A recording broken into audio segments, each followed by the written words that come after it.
vanoi mun chom choma sopi ulenau nulapa loila gol alam alama za ta lam kai te ho pakai hacha pastor evangelist missionary nabon chawin kangai lu nau kazana chi bai kan pive tuni ni ko December that 2 ilung kit tawin pakai pe ilem now December 25 Christmas ni ko jong hetman lo ka hunglung pai di atai tuni ni ko pha chom chakat igel khom diu isei khom diwa kahin ta lang nom hi December 25 chule December that 5 chung chang chom cha isei diu kanom hi thu ta le gil ten wang ki sei zo pontin a chom lam ta milham zo sen bailam cha ilung gelwa ile kan diu de na zala chu simple ta kahin sei no me ton laya pat ipi ipu khamuwa patna Christmas Jesus Christa leise chunga now sena ahung pin ilim now hi December that 25 ahe kumzatam tahin mang tawin ahin la tulangin lam kalangham hoi lamang kahepon December that 5 a Christmas mangdingin mitam ta akigon banner jong akimun social media dunga jong akigot na akimuta ne koi matadem nawang kasay gopon amawang ilung gelu akilhap na dinga kasay gorin inahet tiem diu inangay kilo diu he December that 25 hi iti apa nacho vanoya Christian te Jesus Christa nungzui hohin December that 25 hi Christmas Jesus Christa ahung pin lim na acho inaman param tichu a theory a story a background tam taumin hi amawang hichitam ta la chu only 2 points kan la do de Christmas that 25 iman now hi number 1 Romante festival Romte festival la tam ta ne yuvin hichila aman chu sold invictus kiti hichu sold invictus kiti the unconquered saint nisava lopi ta nisa tabanga ava adang umlo va la alopi pen hichi nisava in muthim chunga gal azona Romte festival muthimin hitabang vanoi analoa muthim salva dinga nisa koi machan apha zolo ava banga va zolo unconquered zolo nisan muthim adodo hichi festival hi Romten anaman jiwe yachu Romte lalajin Roman emperor Constantine kitipala lajin hichi Romte festival nisan muthim anodo hi ahin la sonova Jesus Christa hungpin jong hi hichi azo anaman hi aje chu ibn Jesus Christa jong wana ko na hungki sol va hi hichi Jesus Christa va chun muthim gam anodo a muthim gam jo asal va hi hichi muthim gam chon set to kite ka hichi chon set chu Jesus Christa ahung pin hin chon set gal azo tivet sana chu Romte festival sold invictus the victory of sun over darkness muthim chunga nisava in gal azo chu anala uwa Jesus Christa ahung pin jong hi December la a Romte festival ni khu acho ain manuti chu theory number 1 hai number 2 Romte emperor tam ta nomni Roman emperor ho hi Romte khanglaya chu amawon pathin banga anovu e pathina na gel ho emperor hichu Roman emperor tam ta anomin Nero kiti ho Domitian kiti ho alole Titus kiti ho tam ta nomni atam zo hi Christian te chunga nasata persecution analhut Roman emperor tam ta nomni amawang kidang ta in Roman emperor Constantine kiti pahin Jesus Christa je vision ahin muin Jesus Christa vision ahin mun a kun chun gal anbolin Jesus Christa vision amu zova gal ahin zo phat chun hichi a vision a kun chun Jesus Christa pathen ta be di jo ahin ta santan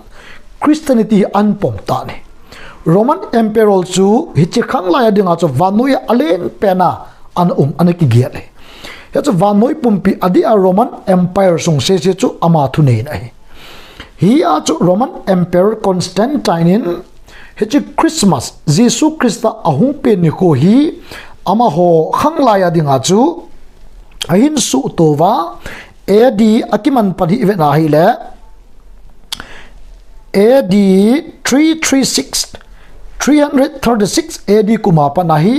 hechi Christmas ni koi December 25 ahi hungki mang hi ne hechi pa chu a background ni se we khatna chu Salt Invictus kiti Nisa festival a kuna anaman pano Jesu Christa va hi a chonset muthim anodo chu anasu to over anamano. Number 2, Roman Emperor Constantine in Jesu Christa ahinta sanjova chu vanoi pumpi ama thaneina Roman Empire sunga chu December 25 mandinga tulu na anasimuwa tu di chana hi inaman jiu chu theory number 2 adang dang jong tam ta omnai seizo po hite ahile Bible a Jesu Christa apin ni khochat hi record umlo kidang ta khale Deuteronomy bungsom nilako changsom nilako Deuteronomy 29 verse 29 The secret things belongs to the Lord our God but the things revealed belong to us akisel gu zo se pathina hi amawang akipom do zo se e hole itu te ichate wa deti hallelujah Bible ai imazo se record ke bol lo e hon và nói miten ahena ahin piding pathienin asel gu tam tai Bible ki ji do lo ama wang iho adinga apachom ihin na diu Jesu Christa isan na di wahi iho adinga angai chakham khami pathi eji do pi akisel gu tam tai pathina ahi ti chu Bible la mai Jesu Christa apin ni koi machan het lo secret he enjoy say bangwa Deuteronomy 29 chu akisel gu kitila chu pathin apen ni ko Jesu Christa pen ni ko hi secret na mai nang le ke banga ipen ni ko apen ni ko kitup chana anaki ji do le hi chi chun mi him ahi na pa bu ata langding pathiet ahi na pa asu mangde aje chu pakai su Abraham masanga ana umsa ka hi ati ne leiset mi ma ahung pin masang pe pe a wana an umsa alpha hi abula an umsai eternity ton son an umsai Bethlehem ahung pen chu earthly life mi hema ahung pen na akipa na bohin Jesus akipa na ta chu Bethlehem gan an kong chu hipo ton son an umsai ya chu Jesus Christa apin ni ko hi koi machan het lo hi chu pathin ahina pathin alopina pathin ahina lai ta chu apin ni ko aki het lo chu hi apen ni ko kitup ke chan ki hele mi tam ta in mi hem banga agial ding apatin hina pa chu mi tam ta amu do zo lo le ya chu secret things belongs to God akisel gu pathina ahi ti banga chu Jesu Christa pe ni ko koi ma chan het lo ji zong ki ji do lo hi hi che chun ton so na pathin hi ti ve sa nai number 1 hi chu re naw te ho December that 5 amang go hin hoilanga kona Jesu Christa chu that 5 a ping hamti ala adu ham asor soilang ahenom vai comment anan say te Bible hi Matthew to Revelation Genesis to Malachi Bible Jesu Christa aping ti heaven amawang apin hu akiji po ni chalai ta chu pathin miracle pathin cha pa hi na chu oti lang ivetle appending gawa Isaiah injong asay chule prophet Constantine Maika azong kisay tam ta kisay prediction ki pi prophesy ki bole amawang appending chu oti an kisay nt ahung ping ai appending thu kisay jin ping jong aping tan wana akaldo kitan nikhat ding le rapture hungsu kiting amawang anapi ni ho chu record ampoi pathinin akisial go akoi ja chu record umlo ti chu sei do no mari December that 5 apin ne aping mo mong ti chu hoilanga proof apiu ham gawa kon ham airo epia kon ham ina ta san lo hel di wi December 25 hi tu da pan ai naman oi ina mangovin reviver omin ikito ovin unity omin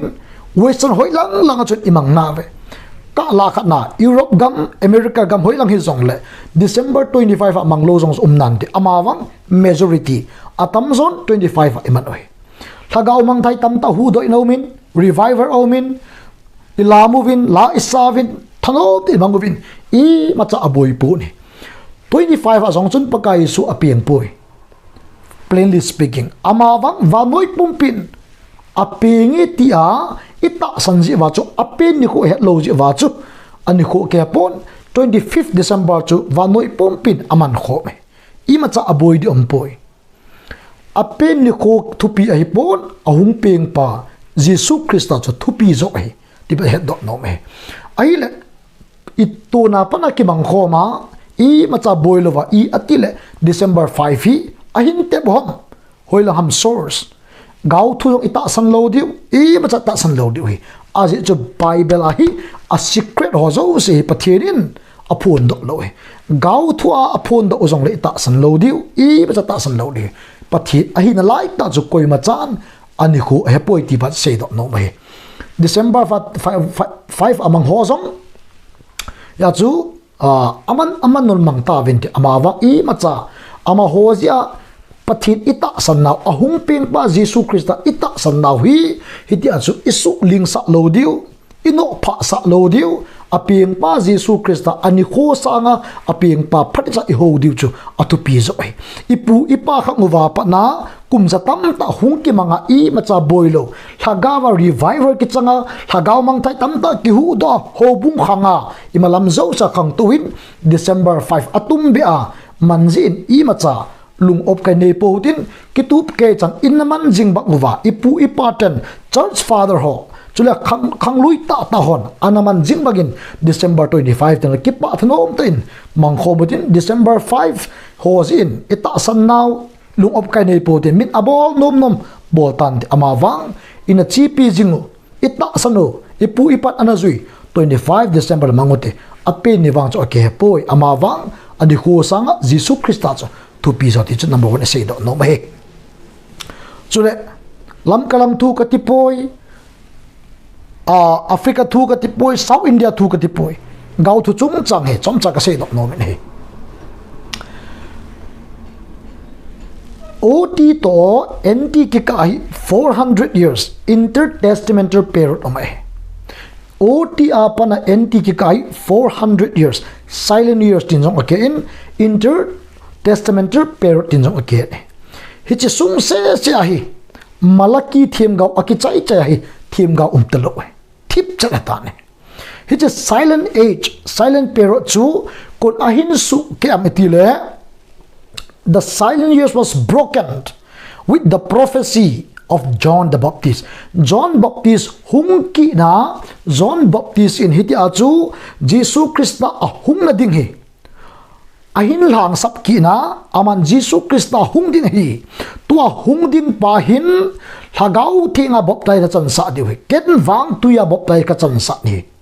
ki a kem chot sul tham dingin song ka kilom poitin John the Baptist ki tipahin gau thu na season Jesus Christa ahung ding chu aman prophecy anabol ni he chu Bible scholar tam ta ina sei chu pamitile John the Baptist last prophet pathina ko na AKP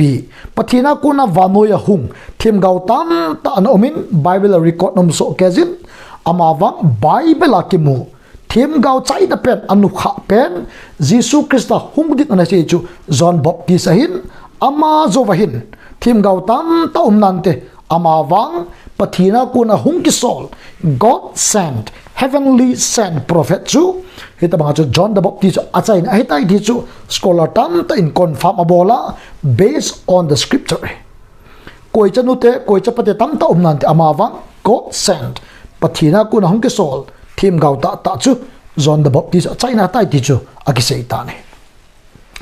Bible hi 2 Timothy 1 Timothy kiche dai move ne pathin ahai khum pathin thu thieng bu hi ki hilna ki phona chon phat ki sinsa na ki pui jang ding phata hi ti ne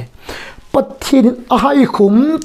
from cover to cover abula pat achai ne gi pathin ahai khum hi chi a ko na koi ma chan ala do loading koi ma chan a be loading ki ti ton so thu zong Bible la oma thutan na thu zong Bible la ama Bible acham kim set latan Bible tailo external adang Bible la hilova adanga ko na thu phon gau thu zo se cho Bible acham kim poitin a hide hiya cho Bible cham kim haitan Bible inei ta win Bible inei wal I machadi gau thu angai chata poi the Bible is quite sufficient Bible chu acham kim set haitan adang I macha ingai chata pove gau thu ingai cha na la iwa thu phut ingai cha na la Bible acham kim poitin ai hi chu di talo pathin thu a ko iwa mang duty na ta ni as Bible acham kim sel he ne very solid example mi hau pa to Lazarus chu kiche da tusim chu thulem hi jong le ata hi jong le pakai sun aseya amin ta jong Lazarus ti amin pu Lazarus ong athitan mi hau pa jong athitai mi hau pa chu damun amtan mei ko nga amtan mei dila Lazarus wang chu Abraham angsung atota ne mi hau pan tui athumin gamtin athum tai pak Abraham ko bachun kappa Abraham Lazarus chu solin lang leise chung keiman pen pi pasal so pi nga kanezin ama ho ko bachun pathin thu ga sehen a hi lo le kei bang bangai hitabang mei dila hungdi util asol ta ne ai wang Abraham in adon bun kidang ta athila ko na khat achi zo angai poi Lazarus achi zo angai poi izi inemitil ama hon mo sile them ga ho anei na veti ama hon mo sile them ga ho anei na ve kiti phatza interpretation ngai e pikisen ham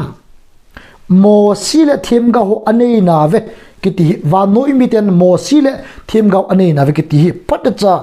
deep interpretation deep study ngai icha mo si tu chang Abraham tu chang I ham itile mo si ati hi hichi Bible khangla ya Jesus Christ le analen lai ama athi zova seju khangla ya chu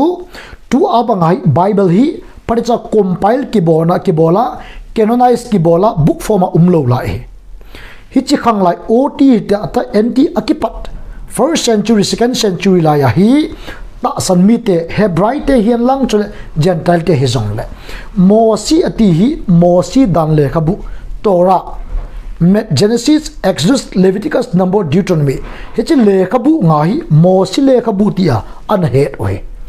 adang se si nt yong full form atia chu book form umlo lai canonized ki bol lo lai Mosi ati ku Genesis Exodus Leviticus Number Deuteronomy Torah ati na Them gau ho ati ku them gau le khabu ho Isaiah Jeremiah Lamentation Daniel Ezekiel them gau le khabu zo se ku them gau le khabu na het achu Abraham in say pipen ta chu athila ko na khat achi yo ngai poi Gabriel wan til hum kum su ngai poi Michael wan til hum kum ngai poi koi ma cha ngai poi wa noi mi ten pathian tu het na diu damun thu wan gam thu thutan na thu lagau tu izakai a het na dingu vin ama hon Bible anei na vati nei ne mo sil them gau ti jo Bible ti dai amo khanglai prophets le ka bu ho mo si Torah ti nei tulaya dinga Bible complete Holy Bible tin hi ya chu gau thu angai po I macha angai poi Bible cham kim sel hi thutan na chungchang ton sot hin na ton sot thi na pathin ama hetama chu revelation akibol na ama reveal akibol na special revelation general revelation pathin akipon na zo se Bible cham kim sel urnaw te ho hi chon gau ngai poi vantil hung ngai poi Gabriel ngai poi I macha ngai poi pathian tu ima zo cha cham ki me lung op kai ji po hite inne uwa pa ipui pa kha ma pa na Bible achi pi uwa adam I macha ngai chalowa gau thu ngai chalo thu phon thu ngai chalo I macha ngai chalowa pathian thu na chi pi mi tam tan hin na ma reviver an uma hite ba noi pumpi akup athala Jesus Christ sei ju hon jong pathian teaching Jesus Christ teaching cha chi pi uwa akup athala lewin gau thu ngai pu ne unaw to sa chu ta sana idin de diu pathian tu ipe cha diu ti pa se do no me chomlam ta ka se hintin as Christmas that 5/25 was I confused lo diu ki pa thanom ta 25 lung cham kim sel iman diu revival lun sa diu thanom iman diu a chai nan ani ko thupi ai pon a Jesus Christ ahung peng pa thupi i Christmas mandat noi a hoi mo le jing ta ne gol no ma bang loi lam kul keu si amang loi bong sa vo sa von thupi decoration gam thupi sau ne ama wang hoi ta na le Jesus Christ ahung pe ni Bible la New Year kum tha pa ku Bible lo kitile ki sewal pont lo he kolle vai non Christian zo sen kum tha aman he tu calendar iban pau azui ho zo sen ama wang Jesus Christ ahung pe ni Bethlehem ahung pe ni Bible la kitche ta ke je oti azong prophesy in ki bola enti a fulfillment agui lun nai so Christmas iman da ke kapo nat mo he mi atam zon revival amang gabdan aching athim hon thagawa pilingon ama wang angol changin thagawa piling lo thagau ho sa lo mi tam zon lap song sa na golop bol na vo sa bong sa thupi zo apim pa Jesus Christ ki hepatalowa golop abang loy zon than hoina mang loy shopping abang loy ne khom na mai ma gela pathian thupi pen ta bai sumil tam ta am ta ne ulnau te ho i Christmas man da hi hoi ta gelen ka jin te adi ta Jesus Christ ahung pe hi van lo pin hindala lalto na zo se hindala Philippi le khabo emptied himself a home keu banga ama hung ki suneva van lo pin hindala me he ba hung penga a pen na bun zong Bethlehem gan an ko nga hung lu hospital be hi hen in lum be hi hen gan an ko nga anu apa ta sa hung pe na Joseph Mary zong hiti acho mi gan thei mi choi nun moi noi dung pen ta hung pe ngai ama wang Jesus Christ a hung pen chung chang hi gan an ko nga hung pen han lang mi noi nung pen ta Joseph la Mary hung pen zong le a pen chung chang hi leng in zong alung in Herod leng pa in alung in a asle ka tem ngot a hen lo za wa kel ngoi chung hon azat ni a pen na chu noi nung pen ta hi zong le a pen pa wang hi van noya every society alungai achung nung pen lek in sung alungin aching pen asle ka tim ho anoi nung pen kel ngoi ching ho mizo se za dingin Jesus Christ a pen chung chang he pathin ata langin he kidang ta khat he achu le naw te ho hoi ta gialven Christmas se von athupi pen hi poi decoration athupi pen hi poi Christmas tree athupi pen hi poi gold nu athupi pen hi poi vo sa bong sa nga athupi pen hi poi in sung che ho bong cha revival ibat dio pathin tu parcha isei dio gold nu man loading el tol ball loading len khom song lam kol thupi sa beset loading thagaw la sa ding pat cha revival chutile ichate next generation hon jong alul na alo pina agim nei ane diu Christmas di tai man thi sei do no ulnau te ho Christmas tam ta hin aping pa Jesus Christ ki pa na hoi a hi po ne line tai par cha na bang so ke tin hoi ti go te kadam poi decoration Christmas tree bong sa kadam poi amawang hiti cho thupi pen hi poi iman dan pawi Jesus Christ ahung pen tu simpai lungil ta gelo hitin hiti salvation message pai pathit ei ngai lu ta pawi phongjal zo hiti ti chu priority ai ko lu de san kan se video chom cha kan bol na chunga idea chu say nom comment bol nom supplement bol nom alo critics ta hoi ta say nom zong le most welcome video na ve zo se pathin na bo chamen pathin na bo ta ka ke pa